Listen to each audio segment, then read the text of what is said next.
of one of the most terrifying and tragically avoidable accidents in recent history. It shows what happens when a 747 suffers a devastating explosion at high altitude, and how the crew struggle with an unprecedented crisis. It is also a powerful personal story of grief and a relentless investigation to uncover the full, disturbing truth. Lee can't have died for nothing. You've got to find out why he died, and you've just got to make sure that it never happens again. And it reveals how other, known problems in aircraft design have continued to go uncorrected, causing further avoidable accidents. So would I be surprised if it happened again? I would be surprised if it didn't happen again. It is a matter of time.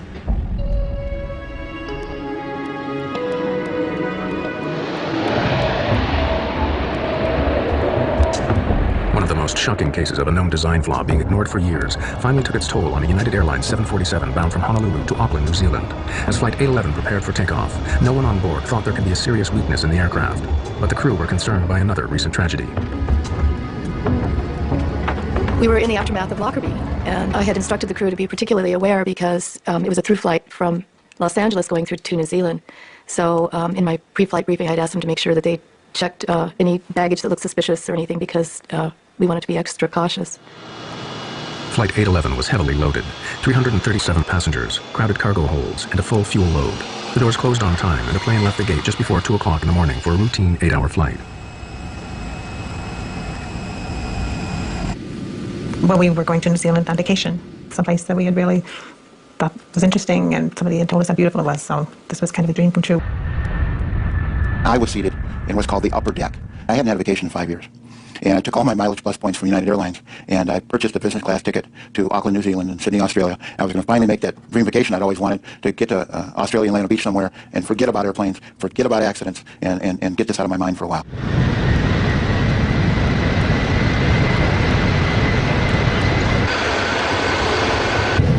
On the flight deck, Captain Dave Cronin was hugely experienced, just 2 months short of retirement. I flew almost 35 years with United. I've got over 30,000 hours of flight time and just about everything, military as well as civilian. My co-pilot, our first officer, was Al Slater, and I've known Al at that time for probably 20 years. And the second officer, Mark Thomas, was the first time I had flown with him, but we got along real well. Tell them we can handle 33 if it's available. Okay. The pilots wanted to climb to 33,000 feet above the Pacific Ocean to avoid turbulence from bad weather. We did notice that there were thunderstorms 100 miles south, right on course, which was rather unusual for that time of night, so I left the seatbelt sign on. Captain Cronin's decision to keep people fastened in their seats would save the lives of many. We were still climbing out, and the seatbelt sign was still on, and just basically getting ready to serve beverages and then to tuck everyone in for the evening because it was going to be a long flight down to New Zealand. Okay, tell them we're going to detour over to the left. Center, United 811 Heavy, we're going to be detouring. Some weather here, it'll be to the left of course. 100 miles from Honolulu, as Flight 811 climbed through 23,000 feet, a major malfunction was about to occur. There was now a huge air pressure difference between the inside and outside of the aircraft. Suddenly, passengers sitting just above and behind the cargo door heard a noise. Then there was kind of a grinding noise. I heard like a thud. In the next nanosecond, it was pure, unadulterated pandemonium.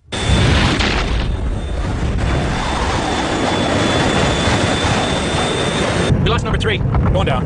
It looks like we've lost number 3 engine and we're descending rapidly. Coming back. The next thing I knew, I found myself on the stairwell, hanging onto the rungs, and I immediately knew it was an explosive decompression.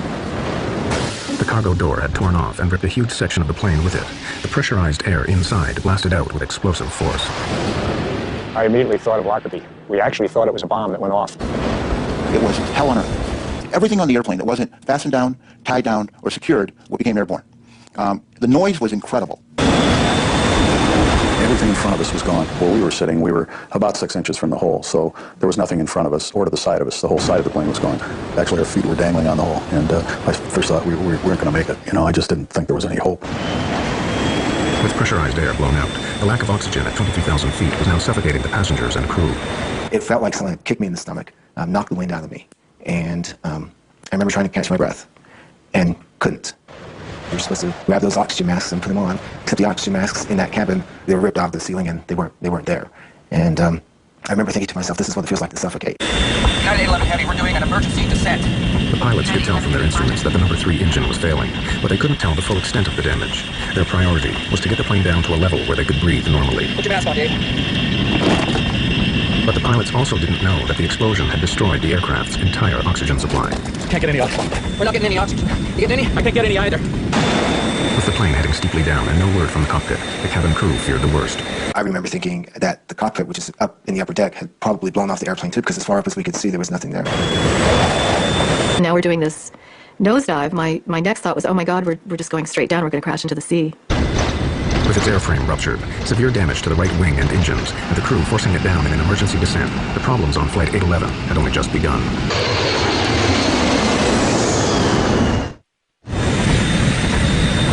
Two minutes after the explosive decompression, Flight 811 was passing rapidly through 15,000 feet to reach breathable air. Heavy, say your altitude now. Leaving 15. United 811 Heavy, we're at a 15.5. United 11, roger. I think we blew a door or something. Tell a flight attendant to get prepared for an evacuation. The crew finally began to level out at a safer altitude, but they now faced a barrage of problems. The most immediate was the disintegration of the number 3 engine nearest to the explosion. You don't have any fire indications? I don't have anything. Okay, we lost number 3. Let's shut it down. There's no M1. Yeah, okay. We're ready for number 3 shutdown checklist. Number 3. Before you shut down number 3, the generator went off. Looks all right to try it now.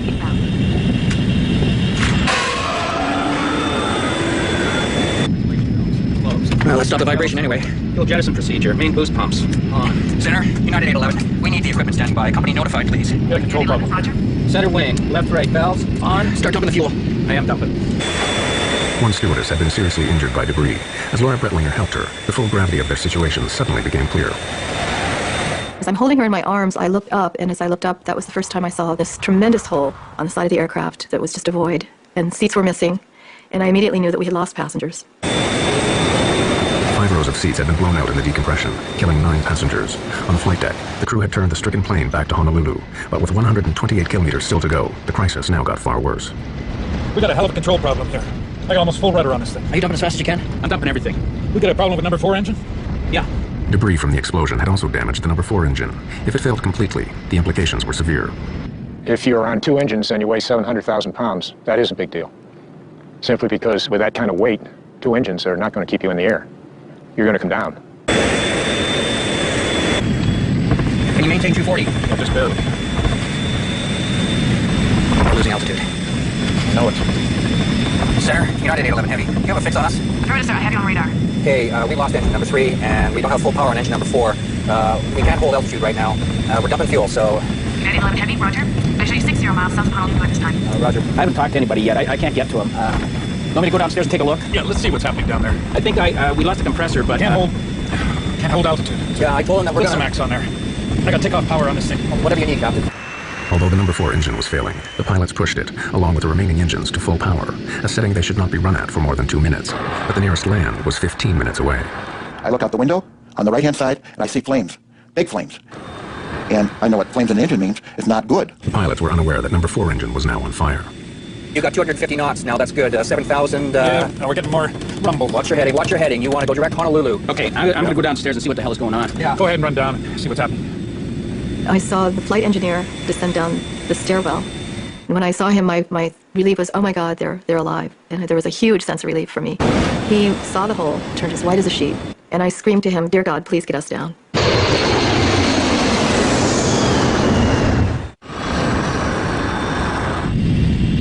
You got a fire out there. Oh yeah, we got a fire in number 4. Go through the procedure. Shut down the engine. Gotta be able to hold his altitude on 2. We got a fire on the right side. We're on 2 engines now. The whole right side is just gone from about the one right back to it's just open. You're just looking outside. What do you mean? It looks like a bomb. Fuselage? Yeah, the fuselage. It's just open. Okay, it looks like we got a bomb that went off on the right side. The whole right side is gone. Yeah, from about the one right back to Anybody? Some people are probably gone. I don't know. I knew that we had lost people. I didn't know how many. In fact, I didn't know until the next day how many were lost.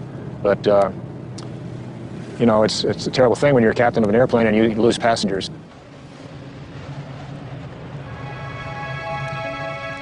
Lee Campbell, flying home to New Zealand, was sitting in row 8 just in front of the cargo door. I woke up with such a start because I could see Lee standing by the bed, just with a grey jacket over his arm and a small smile on his face. And of course, as I woke up, faded, wasn't there. And then we woke up in the morning, we discussed this. I said, oh, that was strange in the night, but it was such a vivid dream. Lee was standing there. And then the radio came on, and the first item of news is that there'd been a problem with the United aircraft. And I said, that was Lee, that's Lee's. And my blood just ran cold. I knew he was dead from that moment. Center, do you read? We evidently had a bomb or something. A big section of the right side of the airplane is missing. 911 Heavy, roger. I wouldn't go any faster than I had to because that hole, I mean, I wouldn't get it over 250 knots because that's a big... Okay, what's our stall speed? I wouldn't go below 240. Yeah. I don't know if we're going to make this. We didn't know that we were going to make it back. So we were actually preparing to ditch that airplane at night in the Pacific Ocean, which has never been done before. In the cabin, the crew prepared for the worst.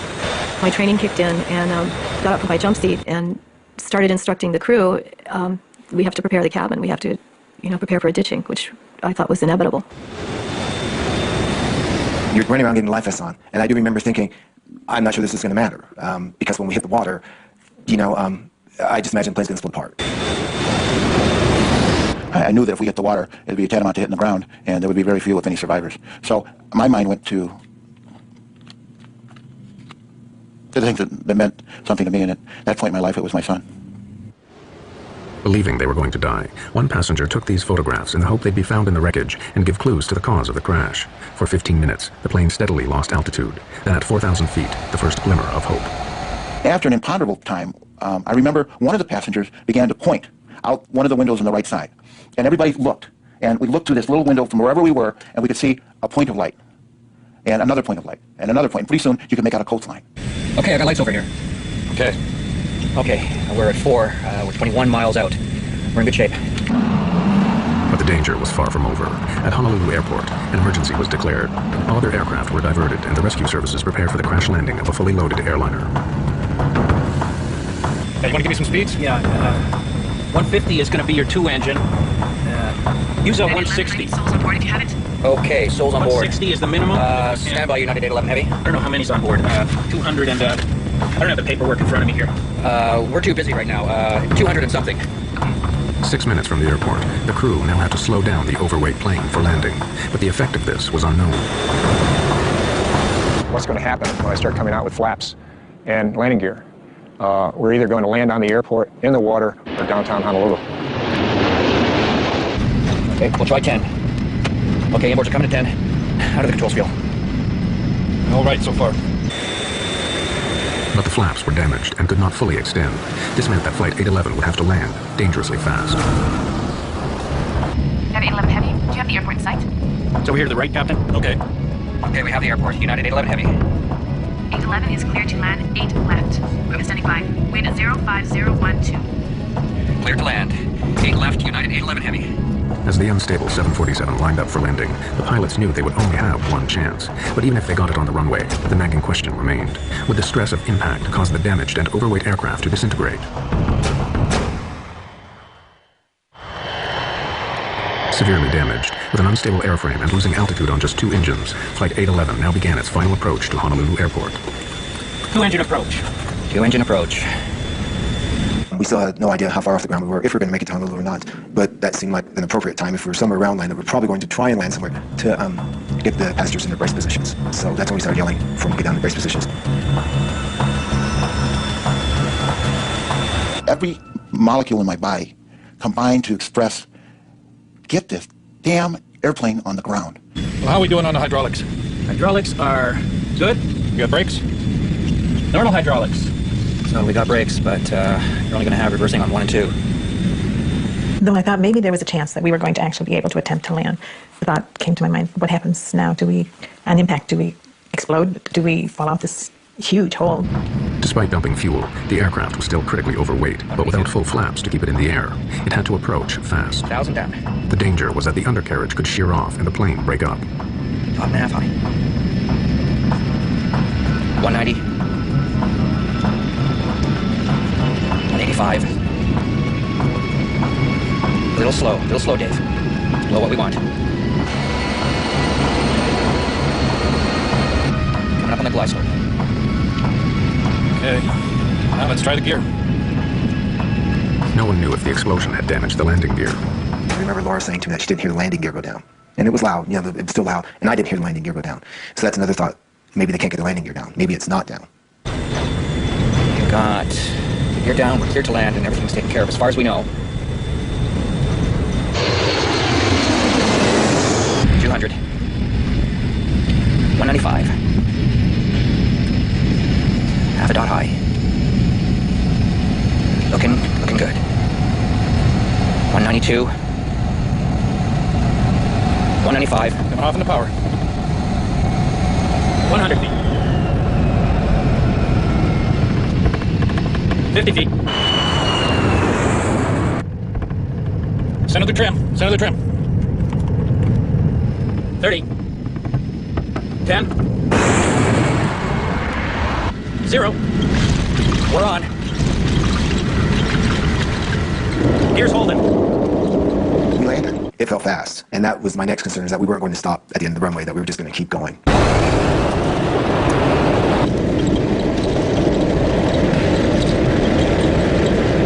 And all of a sudden we were slowing down, and I said, oh my God, we've landed, we're on ground, and the people started applauding.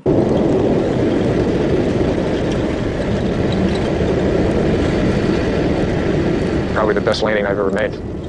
When we finally stopped on the runway, we deployed all 10 chutes, and the flight attendants evacuated all the passengers. It's amazing how fast everyone went. My understanding is like less than 45 seconds, 330 people were off the airplane. We were probably 20 feet off the ground, and I would have stepped out of the airplane without a slide. I wanted to get off so bad. When we got all our switches off, I ran through the airplane, made sure there was no one else on the airplane, came up to the door one left, went down the slide, and I came around the front and I saw that humongous hole in the side, and I just couldn't believe it.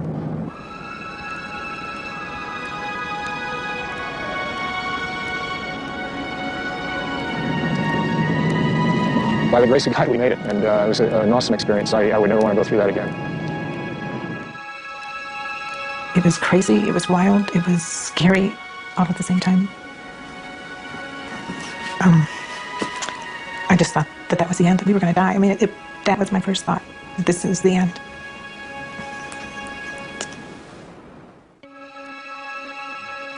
But for the families of the 9 people who were killed, the ordeal was just beginning. Kevin and Susan Campbell's son, Lee, had been flying home. About 3 o'clock in the afternoon, I think they said that there was no New Zealanders involved, but we just knew that it was Lee. And then about, I suppose, a quarter of an hour later, we got a phone call from Chicago, and they just said that they regret to inform us that our son was missing, presumed dead. And I guess about another hour after that, a policeman arrived at the door, and he took one look at us, and he says, I can see that you've had the news. So it was just an awful, awful day. And it certainly didn't get much better for a long, long time. Although Lee's body had not been recovered, the Campbells flew straight to the wrecked aircraft in Honolulu. Your initial feeling is that you want to be as close to the spot where your relative died, and that was the aircraft. So we had to immediately go in and see the aircraft. The damage inside was horrific, just a total mess. And the hole in the side of the aircraft was much bigger than I had thought it would be, even though we had seen television newsreel reports. And it was so sad to get in and actually see where Lee's seat had been. The legs of the seat were still there. There was a good bit of fuselage beside him, and still a window. But the Campbells' desire to find the cause of Lee's death inevitably brought them face to face with the dreadful details. They took us to the medical examiner's office as well, because they had found body parts and that sort of thing. So they didn't actually show us the body parts, but they showed us bits and pieces that they had recovered from the engines, and we got the medical examiner's report on what they had recovered. So, we really would have preferred that it was Lee that went through the engine, because it would have been an immediate death, whereas it was a 4-minute fall down to the ocean, and we know that the people could have been alive as they were falling. And when you think about that, that's just horrific. As it became clear that their son's body would never be found, the Campbells' need to find the cause of the accident that killed him grew stronger. Lee can't have died for nothing. You've got to find out why he died, and you've just got to make sure that it never happens again. The Campbells embarked on a relentless personal investigation that would last nearly 2 years. But the loss of their son meant they would stop at nothing to uncover the truth. The engines number 3 and 4 2 months after the accident on Flight 811, when the National Transportation Safety Board held preliminary hearings, the Campbells made sure they were there, but they soon grew frustrated. The NTSB would not complete its report for months, so the Campbells took matters into their own hands. This accident was the sudden opening. We certainly weren't going to leave it to the NTSB to come up with the findings. We were going to follow through. And when the hearings ended, they had said that we could take whatever we wanted off the press table. And Susan walked up to the top table and yelled out, "There's a really good set up here." So grabbed a box and loaded in all of the documents that we could find up there. Kevin's the most honest of people I know, but here he was taking something that we hadn't specifically been told we could take. We're heading out the door just as the NTSB were arriving back in with the trolley to pick up all their documents. So we were out the door and into a taxi and gone. So we quickly realised we'd got a really good set of papers with a lot of things that hadn't been released to the public. We were able to really start our investigation in earnest at that stage. The unpublished documents revealed a disturbing catalogue of problems with the forward cargo door, going right back to its original design. Instead of a plugged door that gets jammed into its frame as the aircraft pressurizes, Boeing opted for an outward opening door. This allowed for more cargo space, but was not fail-safe like the plug design. So Boeing built what they believed was a foolproof locking mechanism. What they do is they build in multiple redundancies to make sure the door is properly latched and does not open. And you build it in to a point of that it's extremely improbable that the door would ever open. So what went wrong on Flight 811? The Campbells soon discovered the problem lay in the design of the locking mechanism. To lock the cargo door on the 747, electric motors rotate C-shaped latches around pins in the doorframe. A handle then moves L-shaped arms, known as locking sectors, over the top of the C-latches to prevent them from opening. But as early as 1975, problems were found with the locking sectors. Kevin Campbell, an experienced engineer, built a model to show the weakness in the Boeing design. Initially, the locking sectors were made in aluminium, and in 1975, Boeing realised that they weren't strong enough, and they actually doubled up the aluminium to make it double thickness. But it still wasn't strong enough, and a lot of the airlines didn't even put the doublers on anyway. The weakness of the aluminum drastically increased the risk of the door accidentally opening. With the aluminium locking sectors, if the C-locks tried to backwind, open electrically, it would just push the locking sector out of the way. It just simply wasn't up to the job that it was designed for. For 20 years before the catastrophe on Flight 811, 747s had been flying with this crucial weakness. The Campbells wondered what else remained to be revealed. They redoubled their efforts to uncover the full truth behind the accident that had killed their son. We bought a car and set off in the United States to see as many people who were involved with the accident as possible. We started at Seattle, across to Chicago, through to Washington, D.C., down to Kentucky, on to Miami, and back across to San Diego, back up to Seattle. And that was just one trip. The Campbells soon found that a shockingly similar incident to Flight 811 had given clear warnings of the danger in the cargo door. In 1987, 2 years before Flight 811, a Pan Am 747 had been climbing out of Heathrow when it failed to pressurize at 20,000 feet. The pilots had to turn back. When they got back to Heathrow, they found that the door was hanging open 1.5 inches at the bottom, and all of the locks were open. When they got to the maintenance base, they found that all of the locking sectors were either bent or broken. Why had the C-latches turned and bent back the locking sectors? Boeing claimed that ground crew must have mishandled the mechanism. But the Campbells' investigation uncovered another vital clue to why the C-latches had turned. A report highlighted problems with the door's electrical system. It had a fault in the S2 master latch lock switch that should have turned off the power to the door when the outer handle was closed. This was an alarming finding. When the outer handle was closed, the S2 master lock switch was meant to disconnect the power supply and stop the C-latch motors from turning. So could this have failed, allowing the motors to open the door? To find out, Boeing asked the airlines to do a simple test. Close the outer handle, then press the switch to open the door, and see what happens. When they hit the switch, it actually worked. The Boeing thought, this is not going to work, but it actually worked. There was power to the door locks with the outer handle closed, and the lock started to move, and it started to force the locking sectors out of the way. And a few days later, the airline started ringing in and saying it was damaging their planes. So Boeing stopped the test. But it meant that on those aircraft, the S2 switch had failed, which is a silent failure. And all of those aircraft were likely to have the same problem as 811. They were just waiting for a short circuit to open the doors. The Campbells now became convinced that the accident on Flight 811 began with the failure of the S2 switch. Power remained onto the C-latch motors. All it took was a short circuit in the 20-year-old wiring, which had been found to be frayed on other aircraft, to start the motors up. The aluminum locking sectors were too weak to stop the latches turning, and the cargo door burst open. The National Transportation Safety Board determines that After a year of investigation, the NTSB had a different version of the events. The Campbells were in for a shock.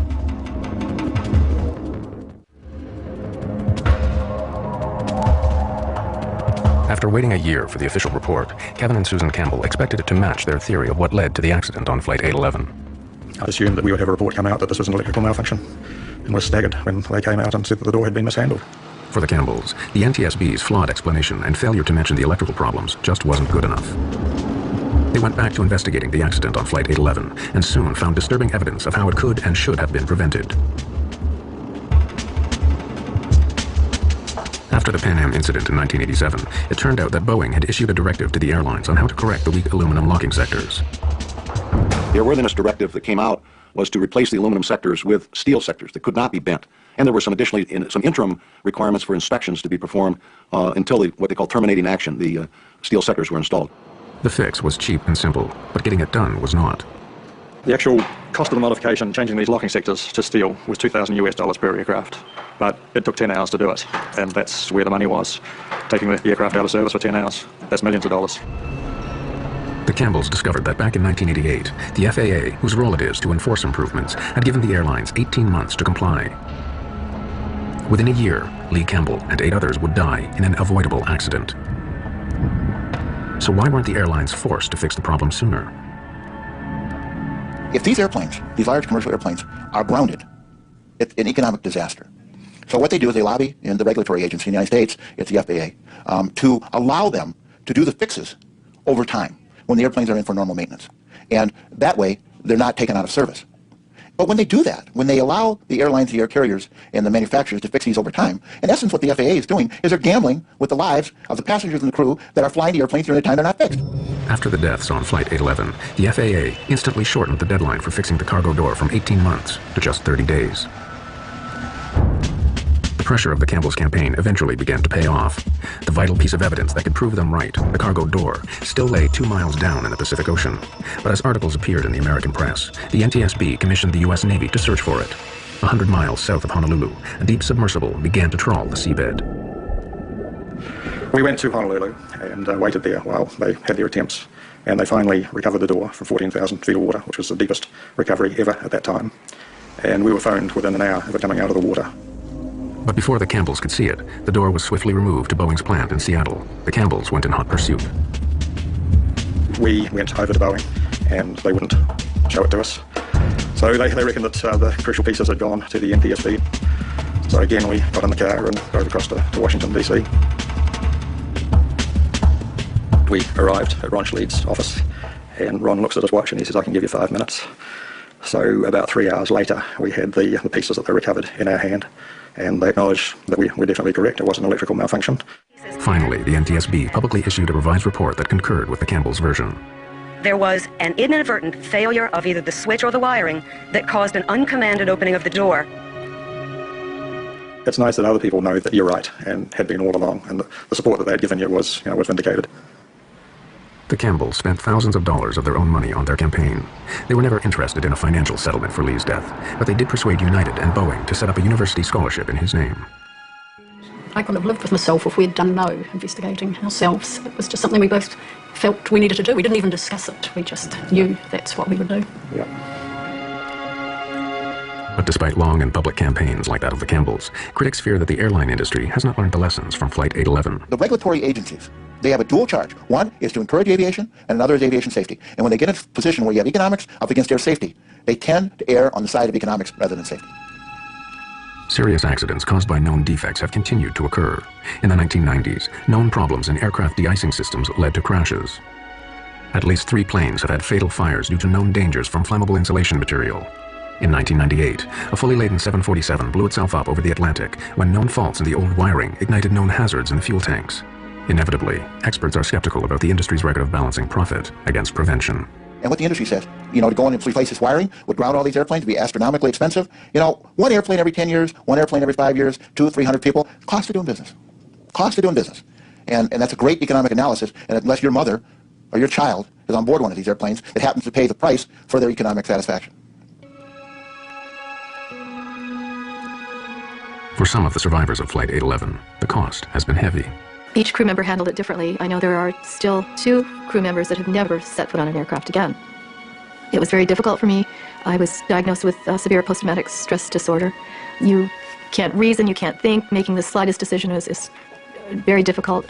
You're just at a total loss. So it was very